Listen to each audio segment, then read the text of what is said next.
Hola amigos, en este nuevo capítulo de Better Late Than Never hablamos de Batman v Superman, Dawn of Justice, la película que terminó por dividir al fandom de DC sobre qué camino estaba tomando este universo con su historia y personajes. ¿Es tan mala como se pensaba? ¿O solo fue una historia difícil de comprender? Descubrámoslo. ¿En qué pensaba Zack Snyder y Warner? Un hecho innegable es que Dawn of Justice tiene mucha, pero mucha información para procesar. Información para las futuras películas del universo que se planteaba Snyder. Hasta había escenas que, si hablamos de la película por sí sola, parecen no tener ningún sentido, ya que no tienen conclusión dentro de esta. Incluso los más fans de DC quedaron, ¿pero qué mierda significa eso? ¿Y eso? ¿Y eso otro? Y además, se siente súper apresurada. Digo, es la segunda película del DC Extended Universe. No la podemos considerar una secuela de Man of Steel, ni una película introductoria de Batman. Por el solo hecho de enfrentar a estos dos titanes, se debería concluir que Batman v Superman es un evento cinematográfico, que iba a generar ganancias como las demás que llegaron antes y después de esta. Pero la verdad es que la película no se sentía así desde antes de su estreno. Solo se sentía como otra película de superhéroes que iba a llegar y generó una buena cifra de dinero, aunque no llegó a lo esperado. Creo que por el hecho de llevar Justice en el subtítulo, es fácil suponer que era un preludio a la Justice League que se estrenaría el año siguiente.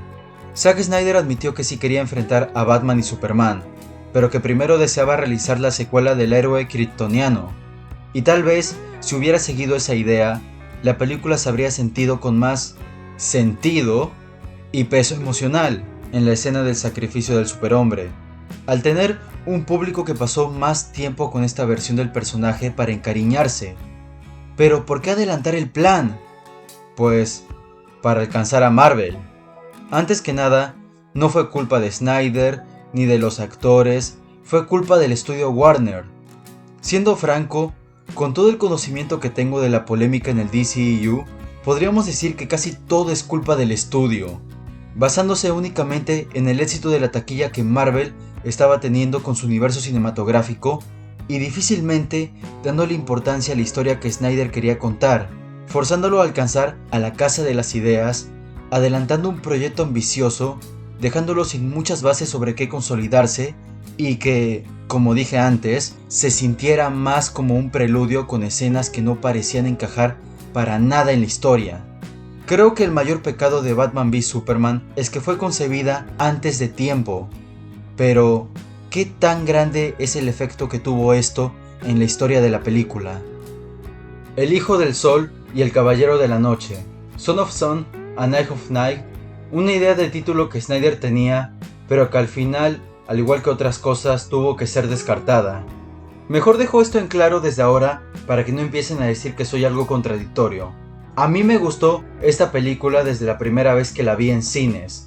Hubo cosas que no me terminaron de convencer, claro, pero mismo caso que su antecesora, algunas son cosas que podía dejar pasar. Y claro, terminé por enamorarme de este filme cuando vi la edición definitiva de 3 horas, misma que volví a ver para hacer este video. Es que no sé, simplemente es como dicen, este filme o lo amas o lo odias, y yo lo adoro. Disfruté la versión en cines y me quedé fascinado con la definitiva. Creo que parte de que me encantara esta última se debe a que su media hora extra ayuda mucho a mejorar cosas que no me gustaron de la que se estrenó en cines, como las motivaciones de los personajes, sucesos clave y o ideologías. Primero, Superman. Algo que mencioné pero que no toqué tan a fondo en mi opinión de Man of Steel es la figura divina de Superman. Cómo el ser humano tiene que lidiar con el hecho de que cohabitan con un ser que está sencillamente fuera de su entendimiento y que tratan de darle una explicación a su presencia, una explicación a sus acciones, venerándolo y temiéndolo a la vez. Y aunque la forma como Superman lidia con todo este tema mesiánico que hace debatir al mundo sobre sus acciones, me parece bastante triste, porque literal, se la pasa triste y eso creo que fue un bajón para el personaje. Pero hay algo que hicieron bien, y me refiero a cuando empieza a investigar a Batman. Y es que es un contraste hermoso. El mundo discute sobre Superman y su papel de salvador o dios falso, mientras que el reportero Clark Kent trata de ayudar a las personas de una ciudad desmoronada por el crimen y un vigilante que impone su justicia de una forma con la que él no concuerda, oponiéndose a las órdenes de su jefe y hablando con diferentes personas, buscando lograr algo sin la necesidad de usar su capa, siendo solo un humano, dándose cuenta poco a poco de que necesita algo más que un buen reporte en el periódico para detener al murciélago. Además, si bien dije que no me gusta cómo el personaje lidió con todo el tema de su lugar en este mundo, debo reconocer que tiene sus momentos donde realmente sientes su pena de buena forma, y que de alguna manera ayuda a empatizar con el personaje y su dolor. Y oh por Dios, Batman, admitámoslo, fue lo mejor de toda la película. Debo decir que, en mi pensamiento, Batman no mata, a lo mucho deja traumados a los criminales, pero esta visión de Snyder sobre el Caballero Oscuro me parece que se construye muy bien. Su odio justificado ante el inminente peligro que representa Superman, teniendo años de experiencia combatiendo lo peor de Gotham, siendo una adaptación libre de The Dark Knight Returns, que pasó por cosas realmente difíciles, por lo que no debería ser sorpresa que una vida de tantas monstruosidades lo volvieran una persona con una visión muy oscura y pesimista de la vida, a tal punto que tiene visiones de un futuro que, por lo que veríamos más adelante, estarían a camino de cumplirse. Además, este enfoque brutal del Caballero de Gotham nos brindó algunas de las mejores escenas de acción en el género de superhéroes. Sean honestos, ¿quién no se ha repetido incontables veces la pelea de Batman para salvar a Martha Kent? Es acción brutal pura, algo que no volveríamos a ver hasta 6 años después con Robert Pattinson, pero con un tono más aterrizado, por supuesto. La batalla de Metrópolis es un punto de impulso en la historia.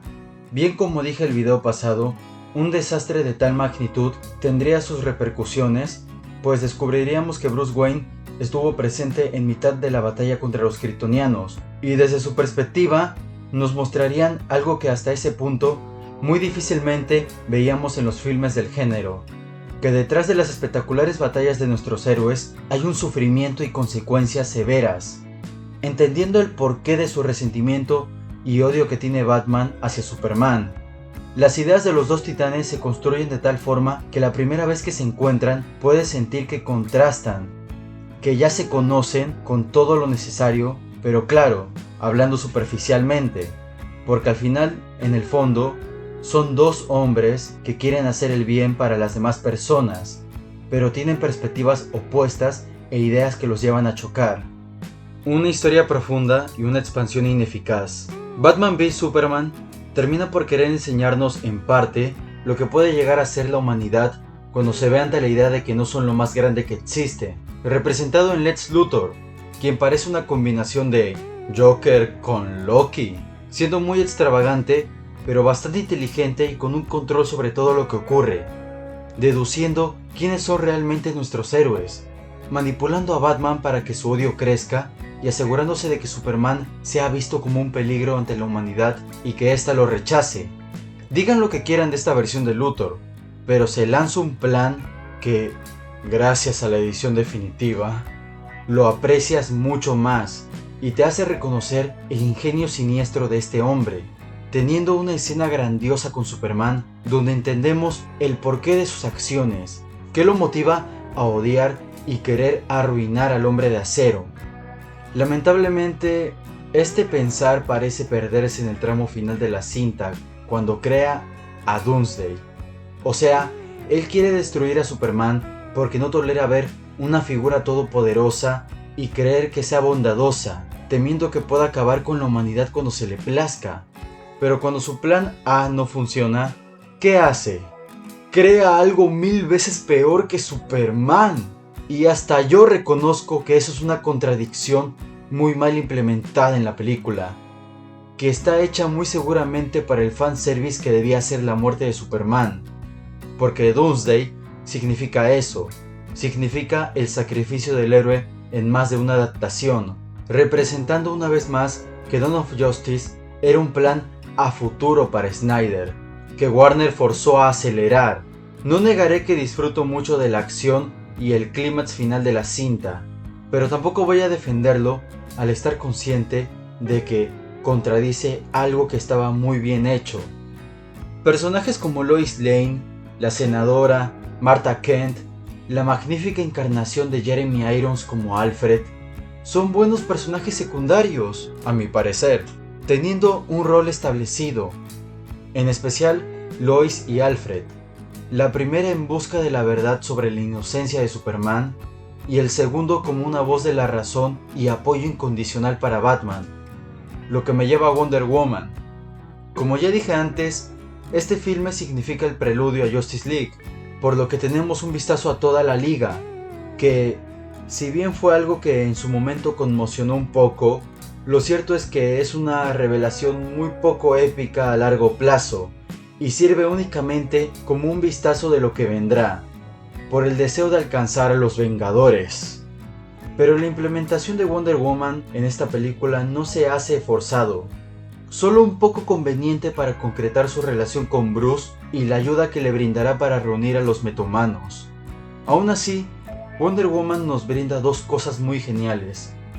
Una entrada súper espectacular acompañada de un hermoso plano de la Trinidad y un soundtrack que está de la puta madre. La batalla de Batman y Superman es fabulosa a mi parecer, con referencias a los cómics y un uso magistral del estilo oscuro que Snyder implementó en este universo. Sobre su conclusión, no mentiré que en un principio me costaba aceptar que terminara así, pero después recordé que parte del odio de Batman era porque no veía a Superman como un hombre. Nunca fuiste un dios. Ni siquiera fuiste un hombre. Pero cuando tiene al kryptoniano en su lugar para acabarlo, este no suplica por su vida, sino por la de su madre que está en peligro. Eso ocurre cuando menciona el nombre de Martha. Batman empieza a recordar a sus padres, recuerda el sentimiento de miedo y dolor que sintió aquella vez, y luego de que Lois confirma que se trata de la madre de Clark, ve ese mismo sentimiento en Superman, entendiendo que no está por matar a un dios, sino a un hombre que está, hasta en el último segundo, pensando en alguien a quien ama mucho, algo que lo volvía humano a los ojos del vigilante. Conclusión: Batman v Superman: Dawn of Justice es una película que llegó antes de lo que debía, y que en algún momento de su tramo final pareció desviarse a un entretenido pero apresurado fanservice.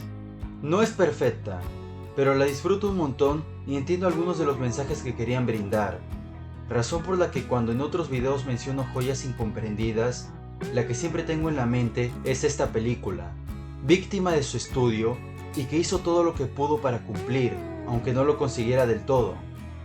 Yo le doy un 8.9, siendo más específico, a su edición definitiva, y por supuesto que te la recomiendo. Capaz con lo que mencioné logres verla de forma diferente a como hacías antes, o te animes a darle una oportunidad. En un próximo video hablaremos de Suicide Squad de David Ayer. ¿Es esto lo más bajo que cayó el DCU? Ya lo sabremos. Un saludo para Dalasi por su comentario en el video de Marvel's Spider-Man de PS5. Y recuerda que si tú también quieres recibir un saludo en el próximo video, comentes tu opinión de la película. Palabra es palabra. Gracias por ver este video. Espero que lo disfrutaran. No olviden dejar su like si así fue, suscríbanse y compártanlo con sus amistades. Sigan las cuentas de Instagram y TikTok del canal para más contenido y gracias por el apoyo. Esto fue Rick Cinema y nos estaremos viendo muy pronto, amigos.